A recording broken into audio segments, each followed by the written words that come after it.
Proud of You is a parenting advice podcast and support group for dads hosted by two goofy dads. They are not pediatricians, nutritionists, OBGYNs, psychologists, nor are they authorities on parenting. They're just two dinguses trying to figure it all out. Their advice should not be taken as expert information. Parenting looks different for everyone, and there's no wrong way to be a dad. Frankly, if you're taking the time to listen to a podcast about it, you're already doing a great job. And these dads are proud of you. Ladies and gentlemen, can I please have your attention? I've just been handed an urgent and horrifying news story. And I need all of you to stop what you're doing and listen.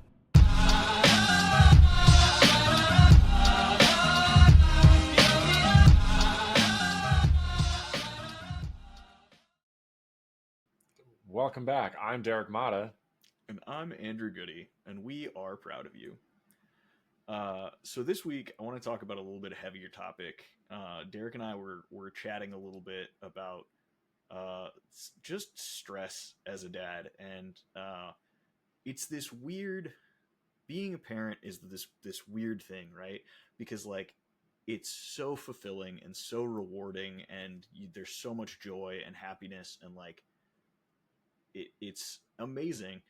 And also, it's so stressful and it's so much work. And it's I didn't understand anxiety for a long time. I'm Derek, I'm the most laid back dude. I don't worry about anything. I don't stress out because at the end of the day, either I can fix it or I can't. And if I can't fix it, there's no need to worry about it because worrying's not going to fix it anyway. Right. That's always been my perspective. And so I've had difficulty with some of my relationships. Emily is a very anxious person and always has been. And so it created conflict between us and has created conflict between other people in my life where I'm hey, I don't know why you're stressed out. And part of it was I needed to learn to practice empathy a little bit and not just be oh, that sucks. I'm guilty of that one too. So that's rough, buddy. Let's go get a beer. Yeah. But having a kid, I experience anxiety now. I worry about what is going on in the world and how it's going to affect my kid. I worry about going through the grocery store and what happens if I get in a car accident on a drive and all these different things. I'm still pretty laid back, but being a dad is really the first time that I experienced anxiety. And so and I've struggled with depression through, toddler years and losing my job and things and stuff. There's so much darkness in that light, right? And it's this weird dichotomy that it's parenthood is the highest of highs mixed with the lowest of lows, and just how do you balance that, right? How do you stay afloat? I mean, are you asking me, bro? I don't fucking know. I know a lot of us dads, we kind of, and I'm guilty of it, so I'm going to make this statement. We have made depression who we are. I have been in a depression for God only knows how fucking long.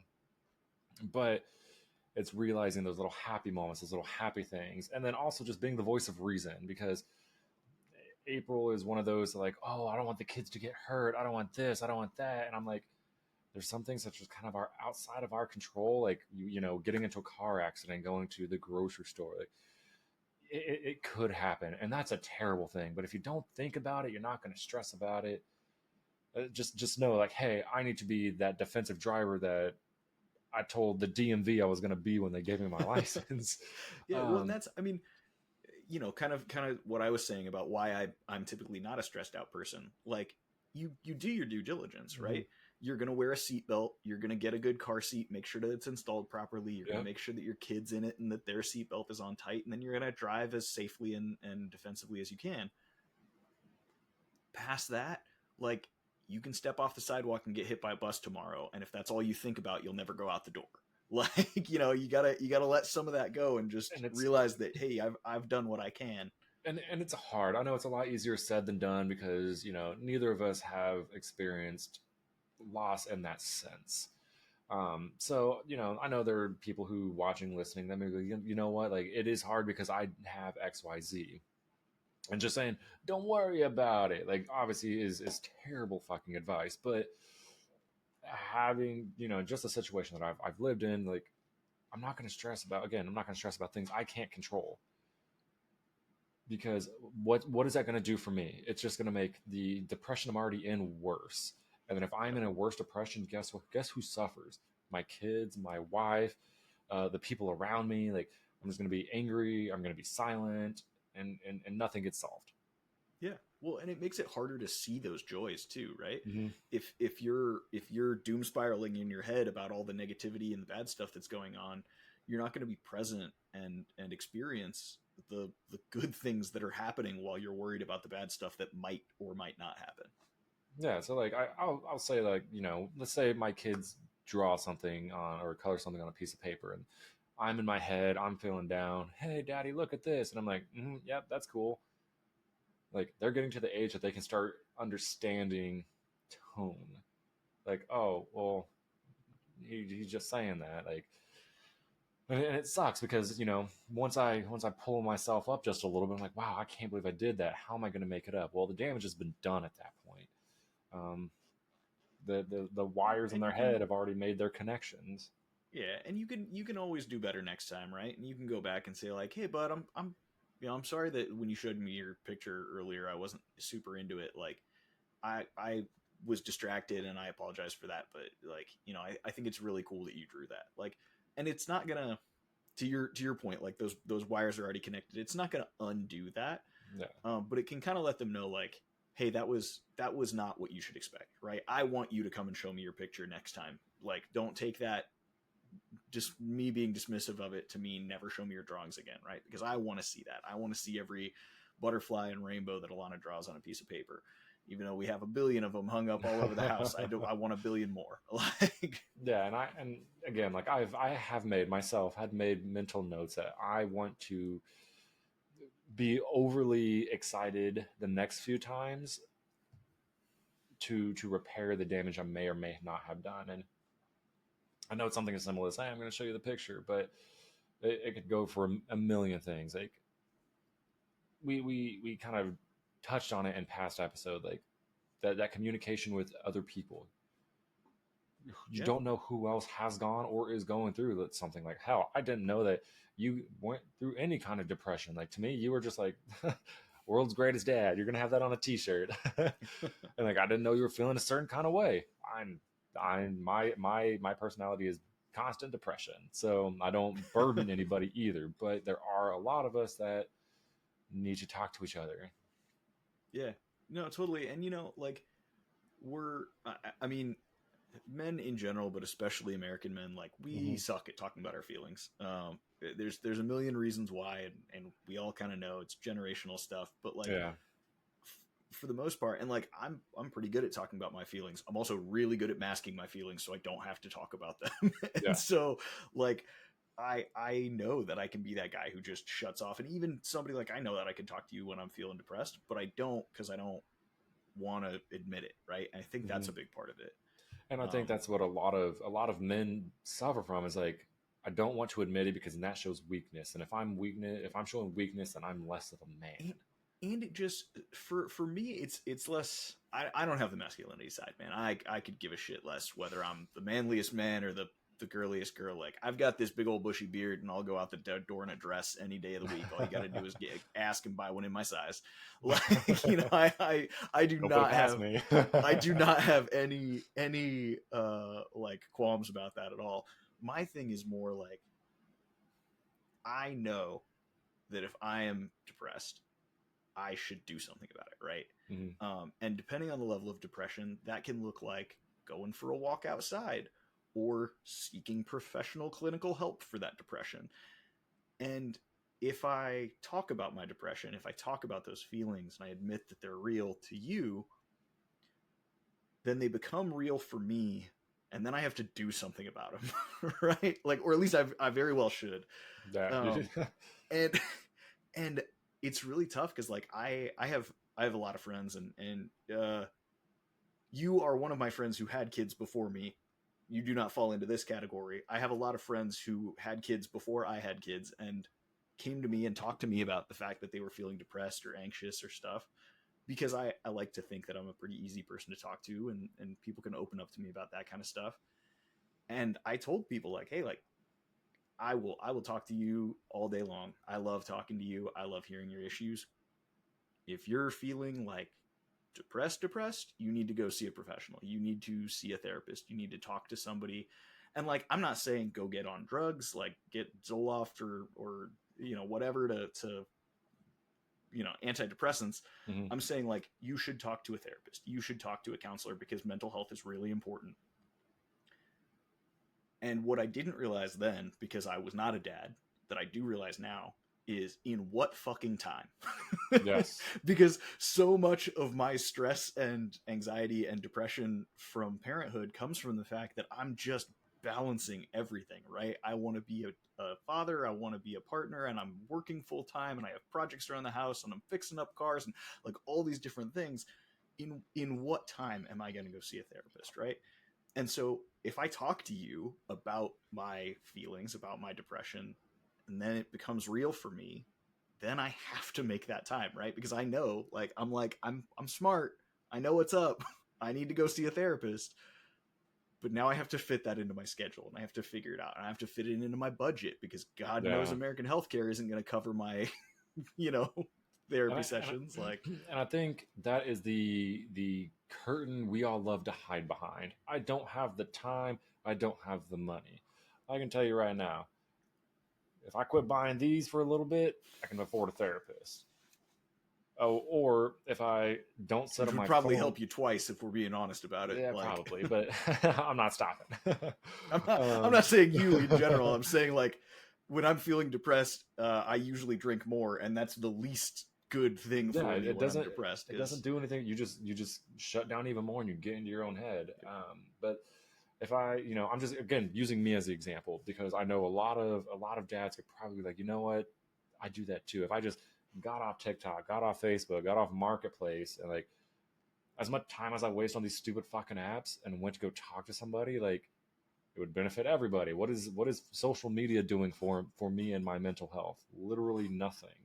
So like put that bug in anybody's ear who's watching, listening. Like you have the time, you have to just prioritize the time. I can guarantee you that your wife and your kids would rather you be gone for 30 minutes, an hour, once every week, if you will come back a happier man, somebody who can express their feelings, that kind of thing.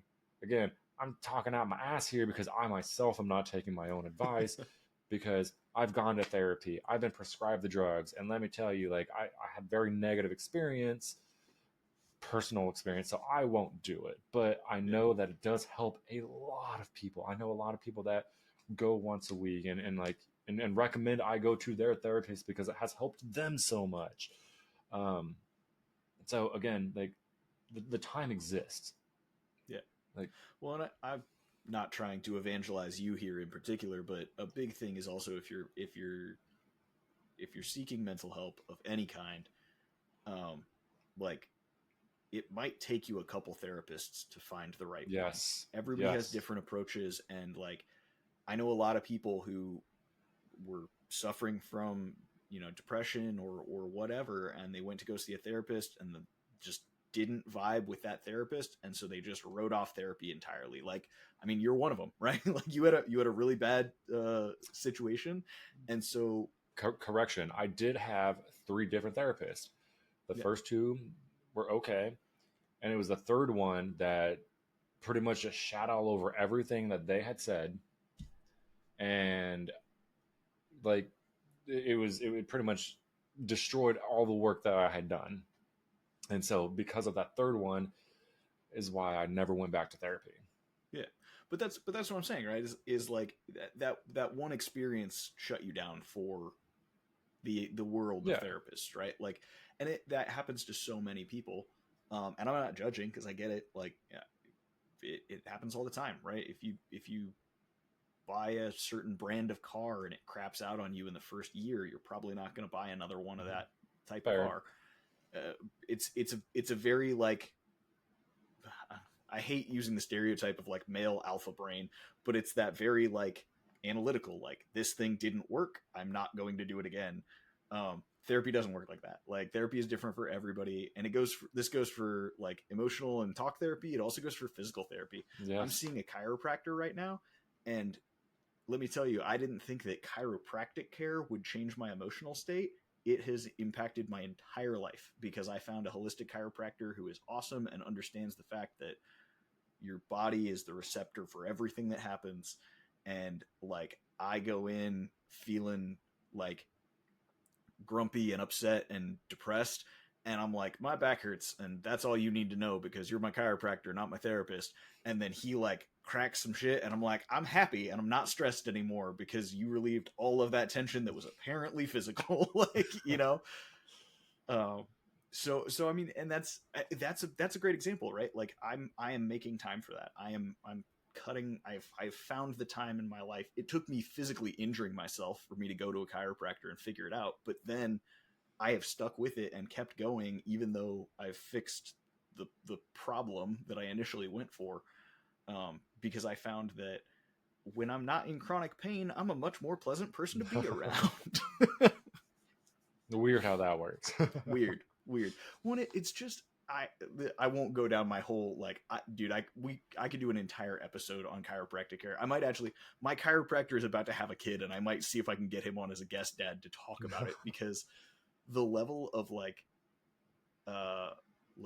being present and being conscious and like noticing things in my life that I have since I've started seeing a chiropractor is insane. And I realized a few weeks ago, probably about a month ago now, that like, yeah, I'm noticing all of these things because I have a lot more mental capacity, because part of my brain isn't being taken up with, man, my knees and back hurt.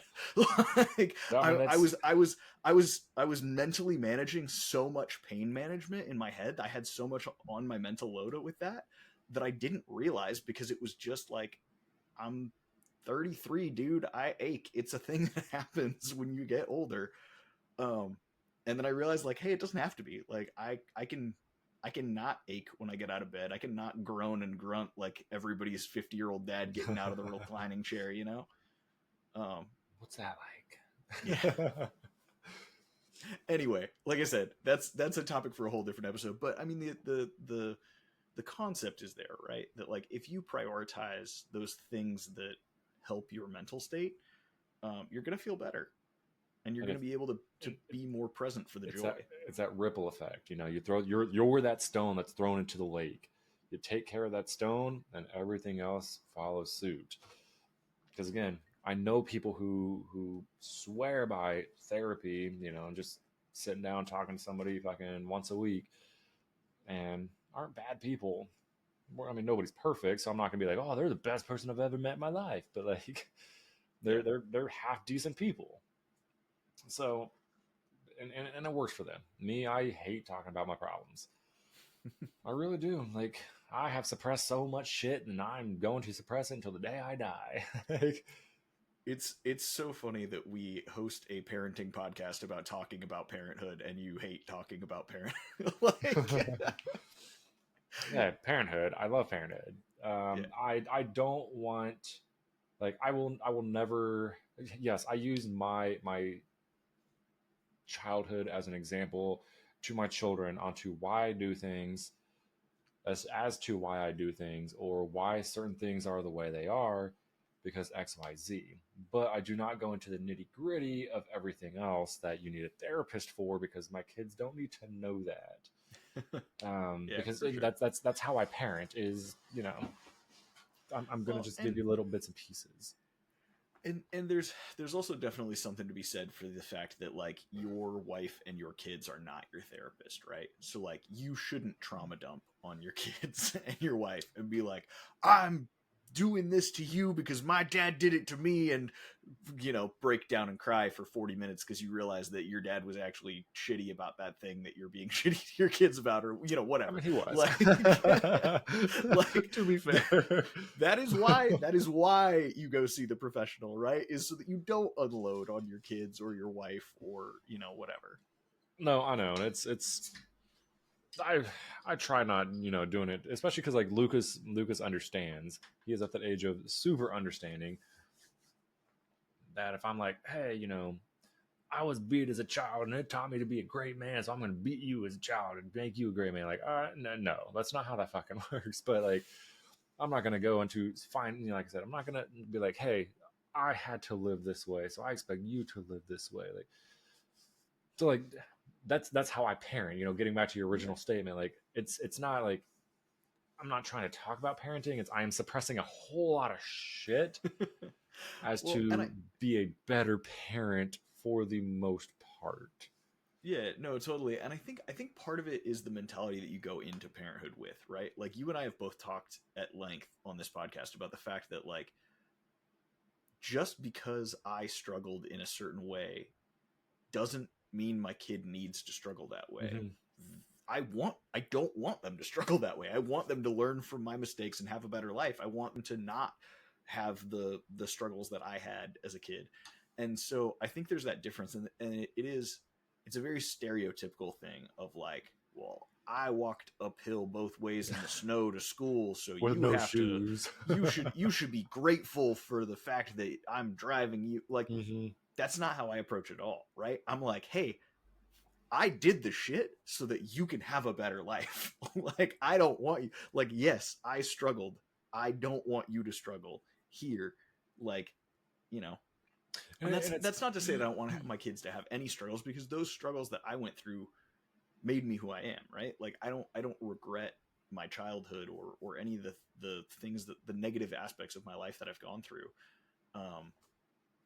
And I'll say, so that has been a Simply because they brought me to conversation where I am. in our household recently, within the past, let's say 2 months, and you know, it's a recurrent conversation of it's everything that I went through created my depression. So like when my kids do things that I would have never fucking done as a child, like it for lack of a better term, and I hate using it, it triggers me.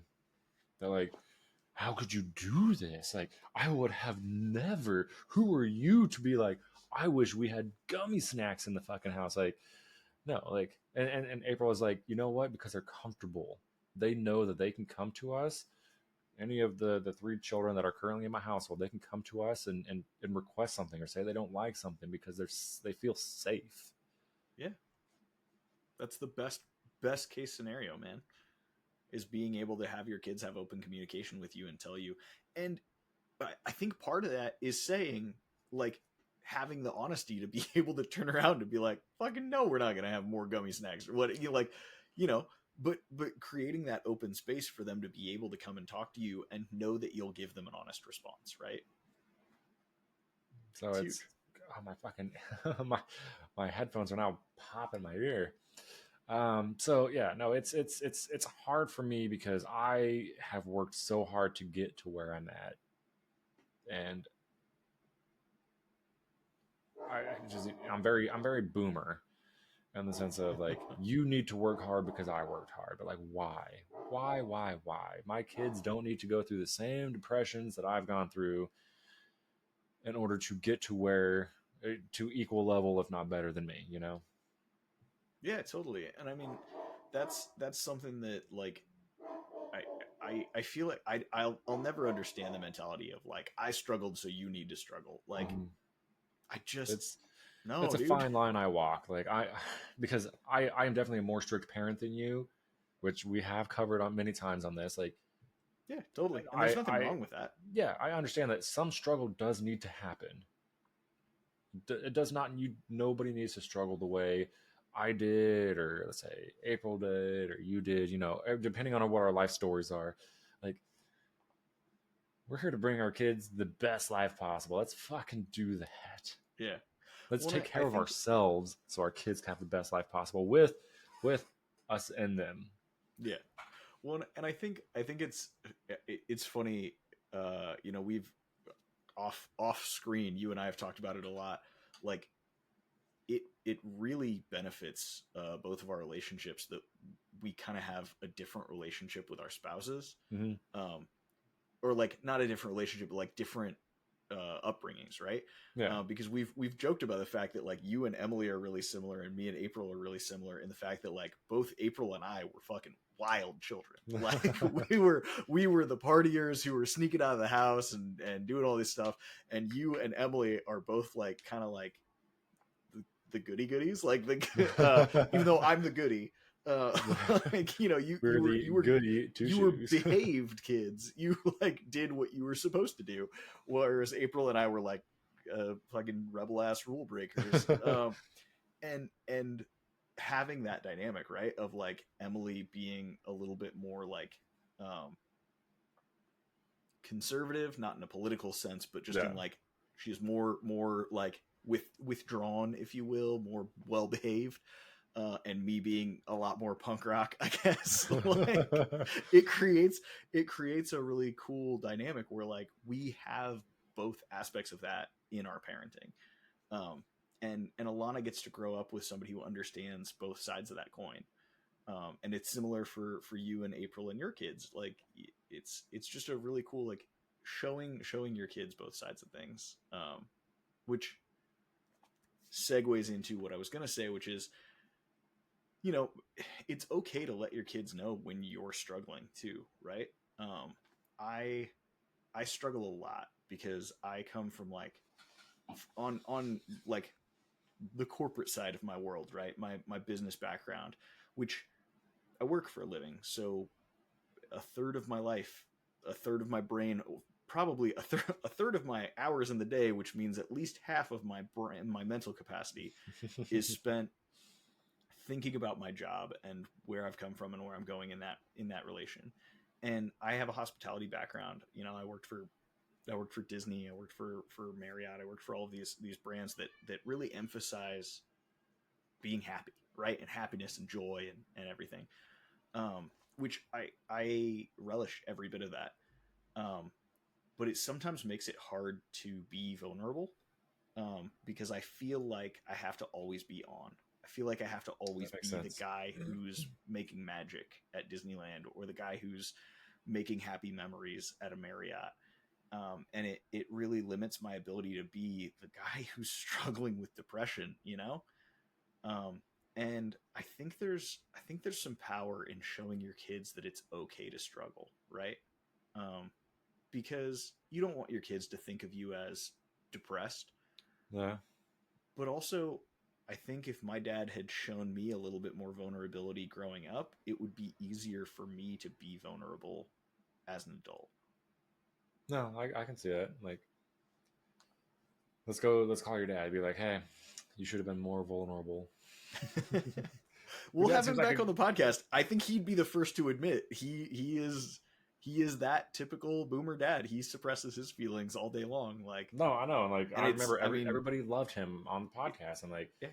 like it's how yeah, I was because- raised. It's how he was raised, and it's a generational thing. and that it's how like- because you know my stepdad was a I don't know, how old's your dad? 64. Okay, so my stepdad was just a little younger, but same kind of concept. Like, you learn from his dad. Hey, this is how you fucking do it. You like you show no emotions. You don't look anybody in the eye. You just fucking grind, fucking whatever. Like, and now look at us.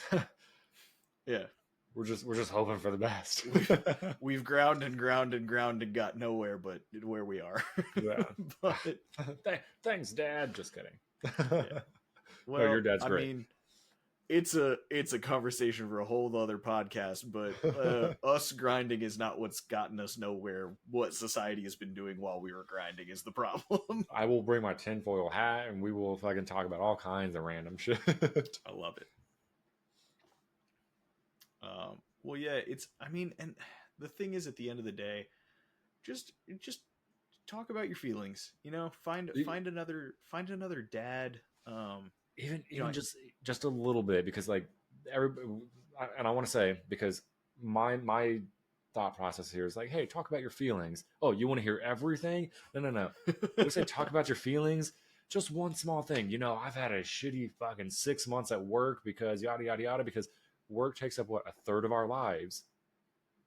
Talk to somebody else who also had, like, may have experienced that. You know, continue with what you're saying, because I don't want people to think like, oh, I have to spill everything from the day I was born. No, you're good. And I think that's an important distinction too, because it is that can be very vulnerable, right? If you kind of accidentally unload on somebody, which can be really easy to do, Yeah, especially when alcohol is involved. A lot. To be Derek. fair, it was a lot. But like that can like close you back off, right? Because you can feel like, ooh, like I shared too much. I dove too deep. Like you didn't, for the record. Like I Derek feel is that way referencing now. a conversation that he and I had when he was very drunk, where he, in his mind, overshared, and I think it just brought us closer as friends. Anyway, No, but I still to this day I feel like I overshared. But continue. But my point is, if you start with just opening up a little bit, the more you talk about your feelings, the easier it gets to talk about your feelings. Mm-hmm. So if you open up that vulnerability and just say like, hey man, I'm really struggling this week because I'm just having a hard time. I'm having a hard time at work. Even that opens the door for somebody to be able to talk to you about how they're feeling and the tough time that they're having. And then you build from there, right? And it doesn't happen all at once. You don't typically just bare your soul to somebody, in one evening. You slowly start talking more and more. And again, whether that's a therapist or a close friend or your wife and kids, again, you shouldn't dump all of it onto your wife and kids and just use them as a therapist, but being able to open up and be vulnerable and tell your partner, hey, I'm really struggling this week, opens the door for them to tell you, yeah, dude, I'm struggling every week, right? But it's not a competition. Like, no, of course. Just find that ground that they can talk about their problems. You can talk about your problems without making it all about you, all about them, so everybody feels heard. Yeah, no, and that's a very important point, right? Because that can and that's one of the reasons why I recommend talking to a therapist rather than talking to your wife, because it can very quickly become like, hey, I'm feeling overwhelmed. Like if I went to Emily, and like Emily and I've had these conversations, but let's speak generally.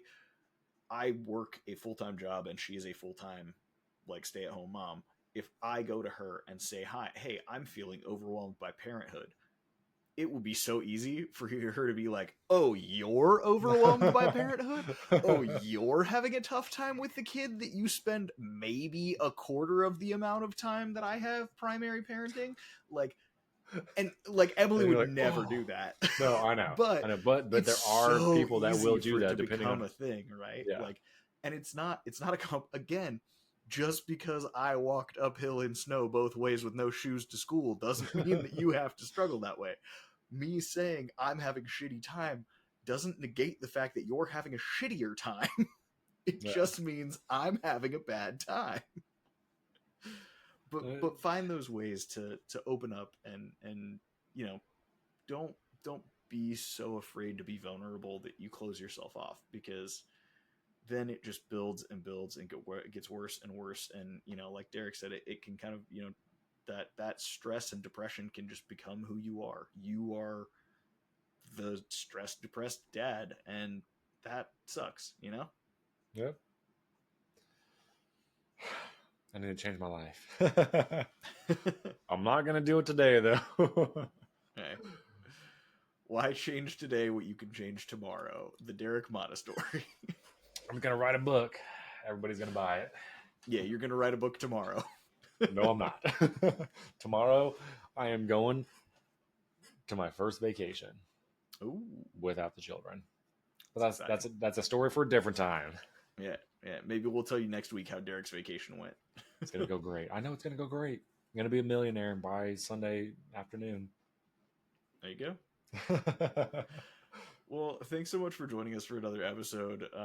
I know our schedule's been kind of wonky. Last week's episode got a little bit delayed, but we are still here. Life happens. Preaching the good word, because dad, life happens, and sometimes your episodes get delayed. We appreciate every single one of you. YouTube is doing some weird stuff with their algorithm. If you really want to help us out, the best thing that you can do is actually watch another episode of ours. So down below, I'm sure there's some recommended previous episodes that might be in line with what you like. Go click on one of those bad boys, and even if you don't watch the whole thing, YouTube doesn't care as long as you watch a minute and a half of it. It will really help our algorithm out. if you're listening to this on your favorite podcatcher, if you can review us, whether that's Spotify, Apple Podcasts, whatever you listen to podcasts on, those reviews really do go a long way to help us spread the word and reach more dads. That's right. Until next week, I'm Andrew Goody. And I'm Derek Mata. And we are proud of you.